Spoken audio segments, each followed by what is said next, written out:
beharko luke. Naizen.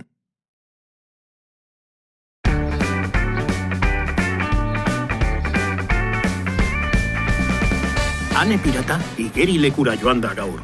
Patakonek, itsasoko pirata den arren, nahiago izan du lehorrean geratu. Igerian ez delako oso ondo moldatzen.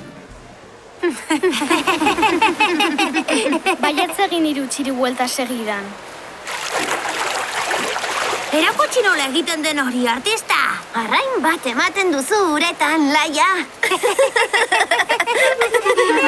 Ez zaitut askotan ikusi igerilekuan, nortzara?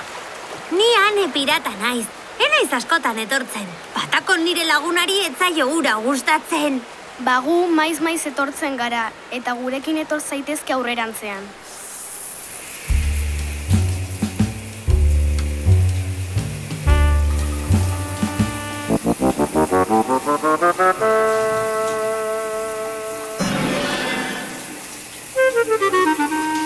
Oso isilik geratu zara bapatean, Ane. Egia da, gustatu ez daizun zerbait esan ote dugu?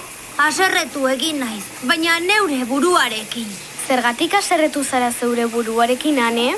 Oso modu simplean pentsatu eta ondorio okerrak atera ditudalako. Lotxatuta nago. Ea, kontatu zer pentsatu duzun.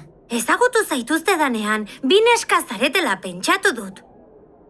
Dutxan harrituta geratu naiz Laiaren zakila ikusita, eta mutila dela pentsatu dut. Baina berehala konturatu naiz, oker nengoela. Laia neska da, zakila duen neska. Hiru neska gara bata bestearen desberdinak. Ni zakila duen neska bat naiz. Seguru ez zenuela lako inor ezagutzen eta horregatik harritu zara. Lasai, esa zerretu zeure buruarekin. Seguru zehozer ikasi duzula gaur. Bai, ikasi dut badirela zakila duten neskak eta alua duten mutilak. Eta nik ikasi dut hile motza asko zerosoagoa dela. Ikusi, nire aia lehorra dago. Kaixo Patakon, lagun berriak egin ditut. Laia eta Leire. Ara, benetako pirata bat ematen duzu? Eta benetako pirata bat naiz, nork esan du kontrakoa. Hanek kontatu digu ez dakizula ondo igerian. Arraroa da pirata batek igerian ez jakitea. Tira, hori historio luze bat da, behin marrazo batekin. Patakon, pirata ausarta zara, naiz eta igerian ez jakin. Guk ere ikasi dugu gaur zerbait.